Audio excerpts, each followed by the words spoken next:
Two recent events, a violent bullying incident at the Milnerton High School and a fatal gang-related shooting in Westbury, are under the spotlight, not only for their brutality, but for their immediate and widespread circulation on social media. These incidents have ignited a critical conversation about the dangers of sharing violent content online and what the law has to say about all this. An expert in digital law and the founder of digital law company, Emma Sadler, joins us now to talk about these two incidents. Emma, good morning. I wish we were talking under happier circumstances, but every time you're on air, it's about something bad.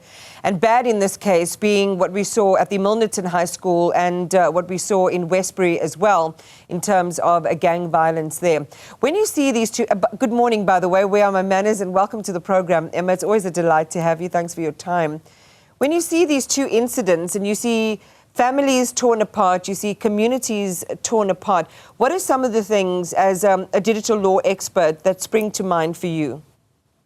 Well, good morning, Aman, and thank you for talking about this. I have to tell you, it's not been a happy week. It's been pretty harrowing. I have to tell you, I was away for the first few days and I came back yesterday right into this Milnerton storm, and I had to watch the footage because it's my job. But I can tell you that it was an absolutely awful way to start the day.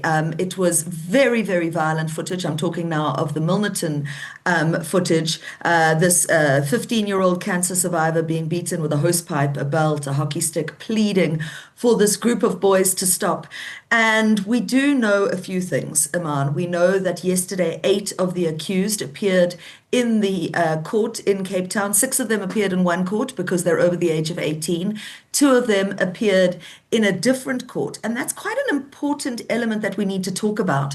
Because in terms of South African law, as much as individuals have capacity to commit a criminal offense, to be prosecuted, to be sent to prison from the age of 14 in South Africa. And that's a very important thing because a lot of people think that 18 is this magic number, that you can't be arrested until you turn 18. In South Africa, from 14 years old, you have full criminal capacity. There is absolutely no difference in the crimes that can be committed by a 14-year-old and the crimes that can be committed by you and me, Aman.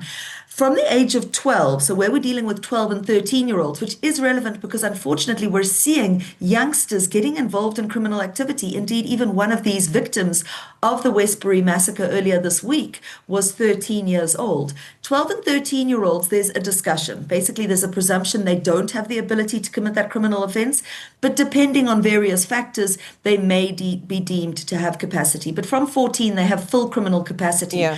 But the reason that 2 of those accused, Aman, appeared in a different court yesterday was because as much as they have the capacity to commit a criminal offense and can be sent to prison, they cannot be identified in the media or on social media. They're in a closed courtroom and their identities can't be published. Now, that brings me to one of the first issues that we're dealing with in this matter, which is that a lot of the video footage that has been circulated very far and very wide includes the identities of some of these accused of this assault with intent to do grievous bodily harm, who, as I say, appeared in court, and rightly so. This was a very serious criminal act, but they shouldn't have been identified. So where people are sharing unblurred footage, they themselves are committing a criminal offense.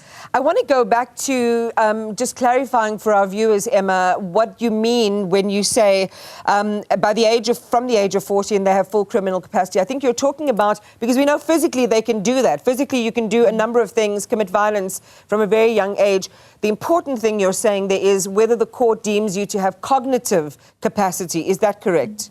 So capacity is really this idea, Aman, of can you appreciate the consequences of your actions? Do you know the difference between right and wrong? Should you know the difference between right and wrong? So if a 5-year-old came running into my office now with a gun and shot me, they have the physical ability to do that. Hopefully they wouldn't, but I've seen my 4-year-old cruise around with a toy gun. And they shot me. They wouldn't be arrested and sent to prison. There, of course, would be consequences, usually psychological interventions, deviation, etc. But that child's not going to be arrested and go to prison. And this is different country to country. So there are some states in America, for example, there is no minimum age of criminal capacity. Indeed, there was a 6-year-old who shot his teacher last year, and they arrested the kid. They kept him in detention for 6 weeks. weeks. They eventually decided he didn't have capacity, and they sent his mother to prison for 5 years. But in South Africa, the magic number is 14. From 14, that child is deemed to be able to know the consequences of their actions and to appreciate that they shouldn't be doing that thing, and they can go to prison just like. And I'm just thinking, Iman, of this horrible case of Davini Nel, who was at Hoërskool Overberg, who was murdered by a grade 11 student who's just pleaded guilty and been given 25 years in prison. The identity of that person, even though he's committed the most heinous act, he murdered someone, that identity of that person, even when he attains majority, even when he turns 18, that identity of that person, unless a court orders otherwise, must never be revealed. It's a very, very interesting case. It certainly is. I want to go back to the posting of a video and some of the things to consider when doing that. As you saw, I mean, the kids posted this video, one presumes themselves, and there were lots of youngsters, as you say, mixed age groups involved in what we saw depicted. And I think it's also a good time to share with our audience your new book, How Not to Mess Up Online, A Teenager's Guide, in terms of the behaviors that young people should be aware of when posting content. I mean, this put them obviously in a really terrible spot, but it also inadvertently identified people in the commission of an alleged criminal act and identified their faces, even though they were underage, and they did this themselves. So just talk to us about the hygiene and the concerns there in posting content, particularly content like this online.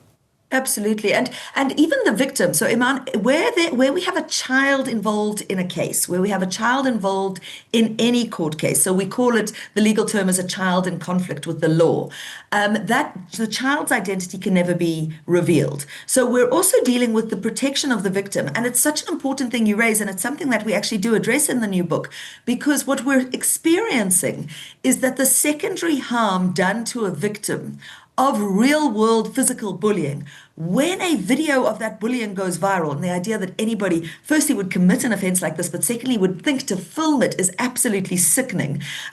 But what we're experiencing is that the victim experiences a secondary trauma, a secondary harm, which in many instances is worse than the original attack.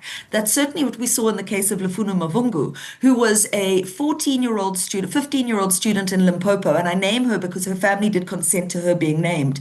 And she was bullied physically by a girl. It was filmed, and the video went viral. And as a result of the trauma of the cyberbullying, because this real-world bullying turned into cyberbullying with the sharing of that video, that little girl completed suicide. It was one of the worst cases that has happened in my industry in the last decade.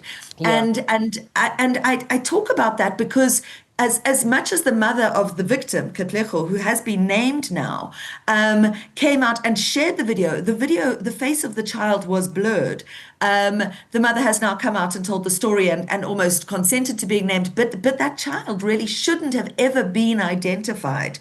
And I think it's a very, very important point that the victim should be allowed to decide whether their identity is revealed. Yeah. So it's actually a criminal offense, Iman, to identify a child in conflict with the law, as it is a criminal offense to identify a minor. And that becomes relevant if we start thinking about teenagers and cancel culture and naming and shaming, where a teenager maybe goes to a party and then posts the next day that this child, Mr. X from this school, touched her inappropriately and is a sexual predator.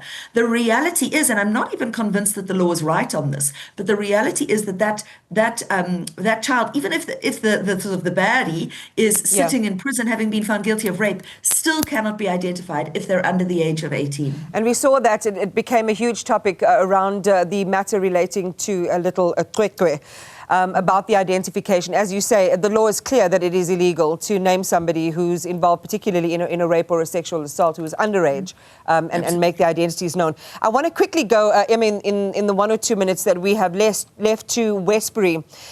Another manifestation of how platforms and digital networks are being used in a way where there has to be some mindfulness and responsibility taken, or accountability. When we think about gang-linked Facebook pages threatening teenage boys, what obligation does a platform like Facebook have in these circumstances? When does hosting the content of this nature cross into legal liability and potentially the incitement to violence, and let alone all of our privacy laws. Absolutely. So this glorification of violence, people almost consenting sometimes to going to have fights at shopping centers, children, it's being filmed, it's being circulated. I think that the Westbury case is a fascinating case because there's this Facebook page, I don't even want to name it, although a lot of media have, and I went and had a look at it, and people are sharing evidence. They're saying things about the community. They're giving evidence about different people involved. They're talking about, and indeed threats. Now, as of the introduction of the Cyber Crimes Act, which is only about 2 years ago, Iman, it is now a criminal offense to send somebody a threat of violence, or a threat of damage to property. So I send you a message, Iman, I'm going to beat you up tomorrow. I'm going to burn your house down. It doesn't matter whether it's in a WhatsApp, it's a voice note, it's on a Facebook page. The fact that I've sent it using an electronic medium and you've received it means that you can go and lay a criminal charge. And that is that's an introduction of a new criminal offense in South Africa. I think what is frightening about the ability of these platforms to permeate and glorify the violence is that these companies do damn all. We know that. I've had endless fights with these international companies who just take the approach, well, if it's on their platform, they're not legally responsible for it, which is actually the case in America. Every other country in the world, if you have the ability to delete it, you're legally responsible for it. But they have this ridiculous law in America called the Communications Decency Act, which provides what they call a billboard immunity. Basically, the social media companies take the approach, Iman, if you want to sue us, come to America and sue us, which is prohibitively expensive and practically impossible. Even with somebody like I've got all the connections in the world and can really try, it's still very, very difficult. So what we're experiencing in South Africa is that instead of going after the platforms, we must go after the individuals responsible. And I can tell you, I had a quick look at that Facebook page in preparation for this chat, and there was clearly criminal activity which can be traced back to individuals. Right. And so that sharing, and I just want to say one last thing on the bullying videos, because as horrific as that video was, I'm actually glad it exists because it shines light on the fact that this is happening. Right. And other videos have emerged of the same bullies causing the same kind of harm to other children. And now we're going to have an international incident about it. We're going to deal with it. There's going to be a lot of pressure on the Emma, I got to get out of this because of time. But I could listen to you for a long time, and I think that parents should. And they should be aware of what you're cautioning in this interview. And if this wasn't enough, go to How Not to Mess Up online, a teenager's guide that Emma and Rourke Wilson have penned. Going to leave it there. Thanks for your time and helping us understand. 8 o'clock is literally 2 minutes away. Stay with us.